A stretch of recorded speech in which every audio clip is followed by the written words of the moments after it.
This is my 2010 Subaru Impreza RX, and in today's video we're going to be talking about why it's the best family car no one's ever heard of. Let's get to it!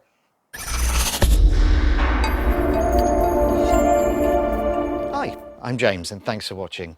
Now there was a time in the UK when there were plenty of Subaru Imprezas around and everyone will remember that time.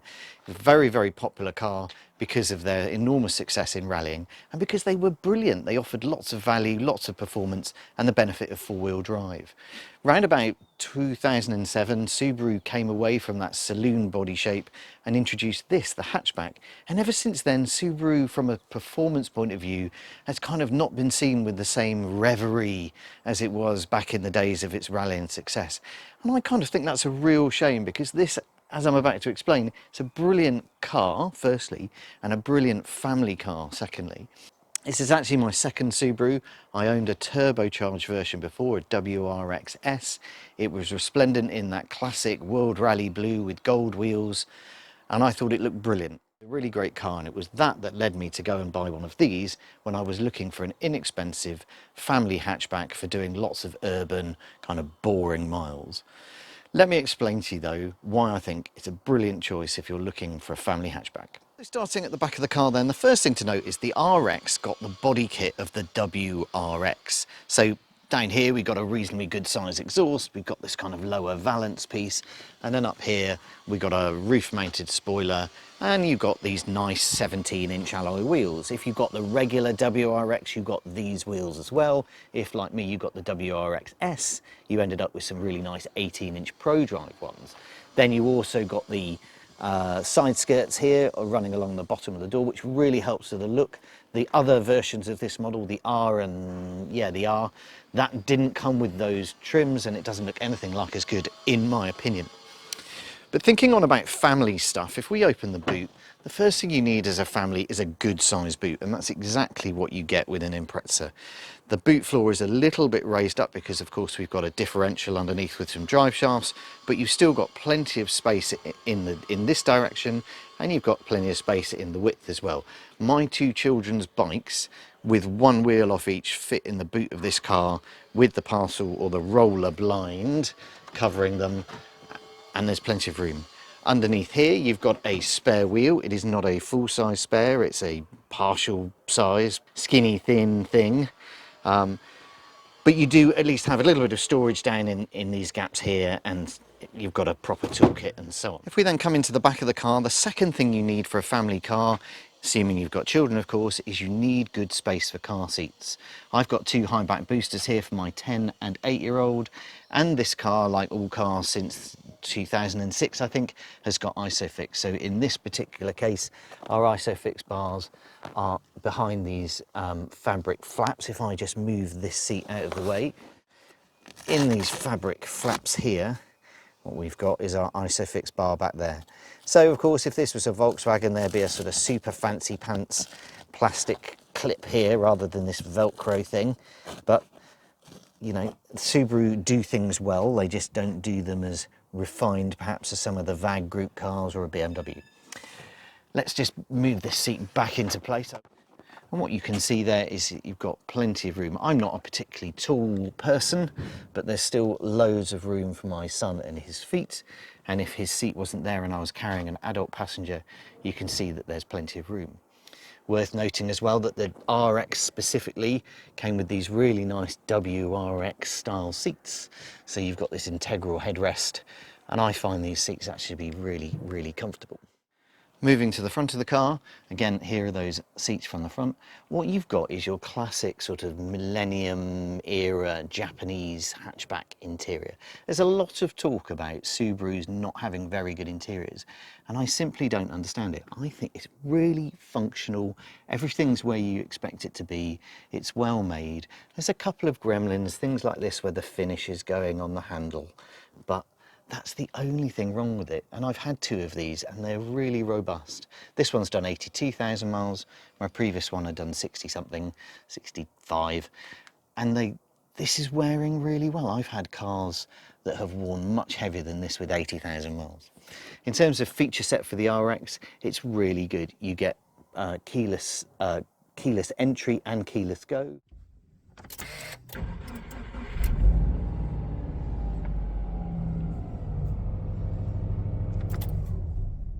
We've got power folding mirrors. We've got sat-nav integrated with Bluetooth. Let's just turn it on and you can have a look. So we've got sat-nav built in here. We've got this interesting tilting display so that you can then insert your CD if you remember what those are. And there's a DVD in there already for doing the sat-nav. In addition, we've got regular air conditioning. And I have to say, this is one of the few cars where I've just set it to auto when I bought it 6 months ago. And other than adjusting the temperature and using the rear demist now that we're getting a bit colder in the UK, I haven't had to touch anything at all. It's brilliant. In addition, all of these non-turbo manual gearboxed Imprezas come with this unusual thing here, high-low ratio. We'll come on to that when we go for a drive in a minute.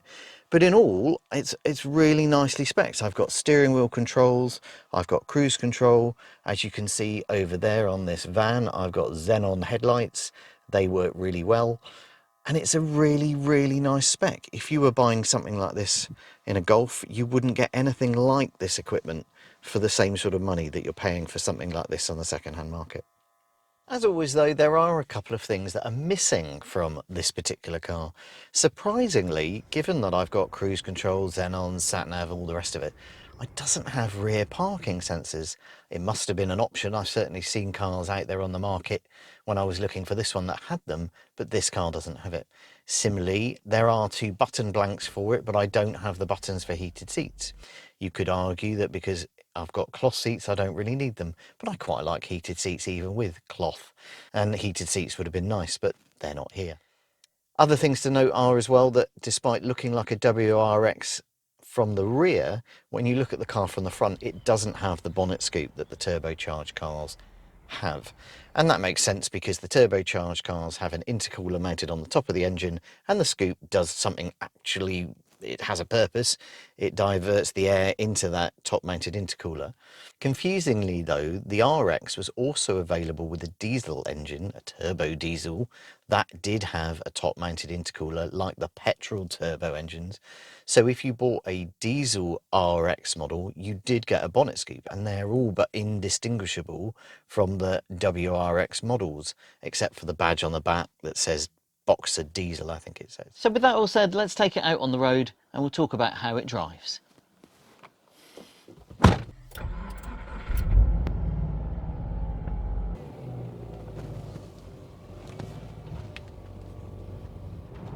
So as I may have mentioned previously, I have bought the 2-litre RX. This is a petrol unit that puts out 150 PS, give or take 147 horsepower, I think it is. And it's fair to say that I have had livelier 4-cylinder engines than this. This engine's not bad. It gets about its work absolutely fine. It suffers with a bit of mild hesitation between 2,000 and 3,000 revs. I've looked at a load of stuff. I've checked spark plugs, I've checked various sensors and the MAF and all of that kind of stuff, and there's absolutely nothing untoward. And there's lots of information out there on forums talking about it's just hesitation that's built in because it's got sensitive knock sensors, something to do with it having high compression engine, something like that. It would seem that there's just a lot of other people experiencing very similar symptoms with this mild flat spot. At the time though, when this Impreza was launched onto the market, it was generally criticised for being a bit kind of nothingness. People were saying that the brakes were a bit spongy, that the steering was a bit light, and I have to say I sort of agree with those things. The brakes are a bit spongy. You certainly, the second time you press them, they certainly feel much more full than the first time you press them, and the steering is light. But again, I am not using this Impreza as my everyday kind of interesting car to drive. It is my everyday generic do everything run around car. I don't want heavy feelsome steering.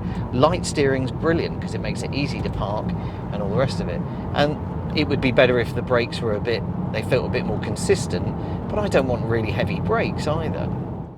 What I will say though is that visibility in this car is brilliant. I've got lots of glass, the waistline's quite low, I know I've got the kids' car seats in the back, so I'm obscuring the rear window slightly, but it's lovely, light and airy. So with all this in mind, I have to say I think this car is brilliant. They're not particularly expensive. It handles well. The steering, whilst not fulsome, is light and it's a relatively quick rack, so it feels nice and precise. And unlike some of my other cars in the past that I've criticised, that Mini being a case in point, it's got a really nice ride. It still feels sporty-ish, but given the state of our roads, and this road is a case in point, it's pretty bumpy down here, as we'll find out in a minute, it's actually really pleasant. It's not a limousine, of course, but it's far better suited to the craggy nature of the UK's roads than some of the other things I've driven.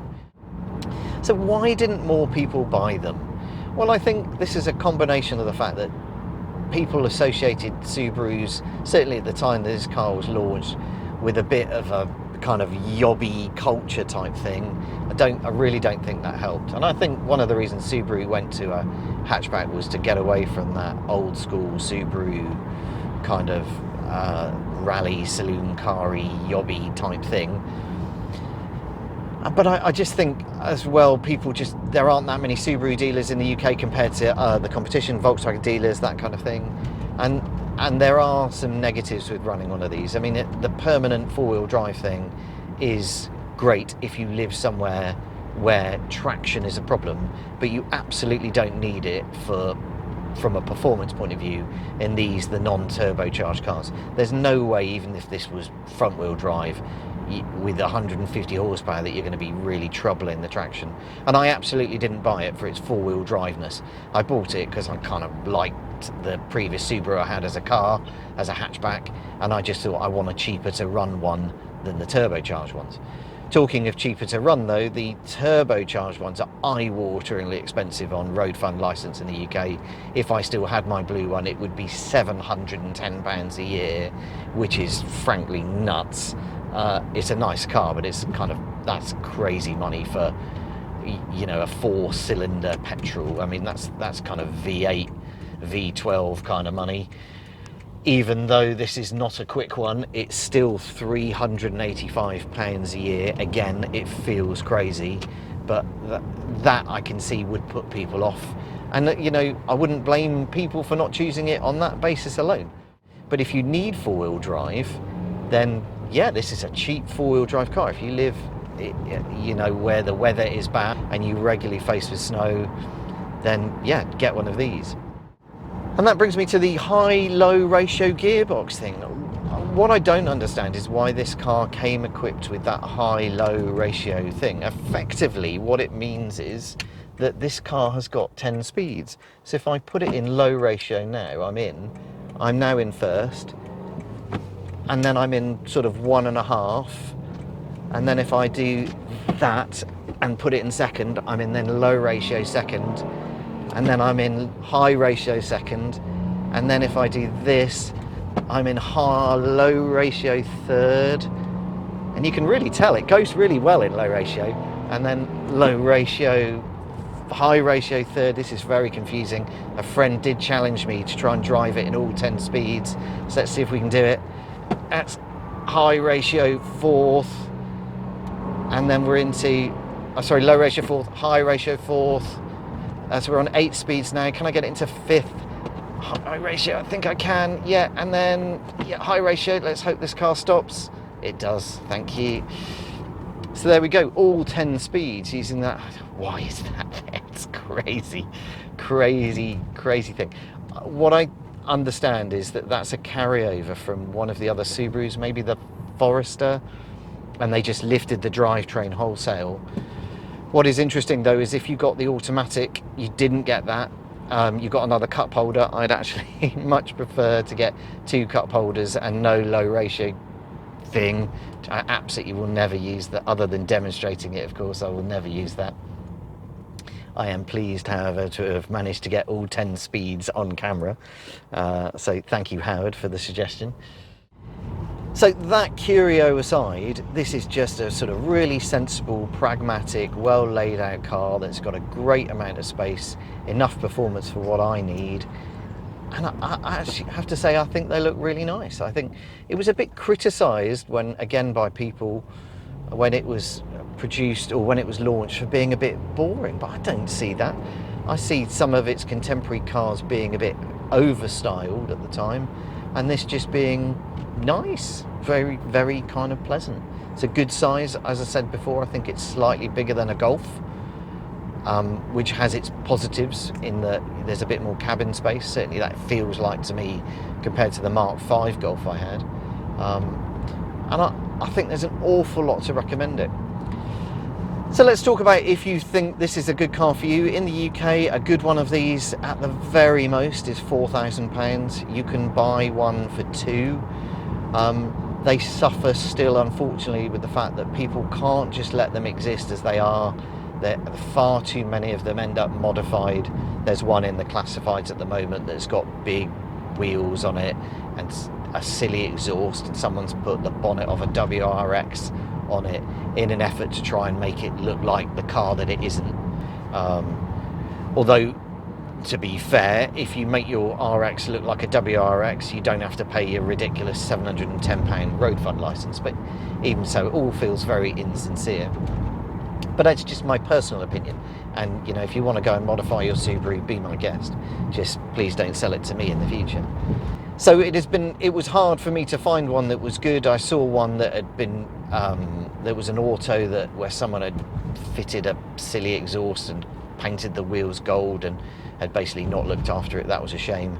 I then saw another one that was perfectly fine, but was scruffy and hadn't been well maintained. And this was the best of the three that I saw, and it wasn't perfect, it's fair to say that, but it had got great service history. It was all complete, the interior was undamaged, and I thought it was a fantastic buy. And I wish more people had bought them. Just that bit more interesting. I think you get a lot more for your money in terms of spec, and the downside is you have to pay that bit extra in road fund license, because it being four-wheel drive and not a particularly efficient engine, the CO2 outputs are high, which is a shame, but it's, you know, at least you're going in with your eyes open. So that's my conclusion. I think they're great cars, and as I say, it's a shame we didn't buy more of them. I think people are, you know, at the time were a bit put off by the brand and the image, and maybe it just wasn't exciting enough for them. But as a second-hand proposition at 10, 12, 13 years old, brilliant, great car, very, very happy that I've got one. So guys, thanks as always for watching. I hope you find that useful. If you're going to think, or if you're thinking of buying an Impreza, let me know. Send me a comment. If you've bought one and you love it, also send me a comment. If you think I'm mad for recommending a car like this and that everyone should buy Golfs, let me know. Tell me what you think. But in the meantime, I look forward to coming to you in a new video very soon. Thanks and goodbye.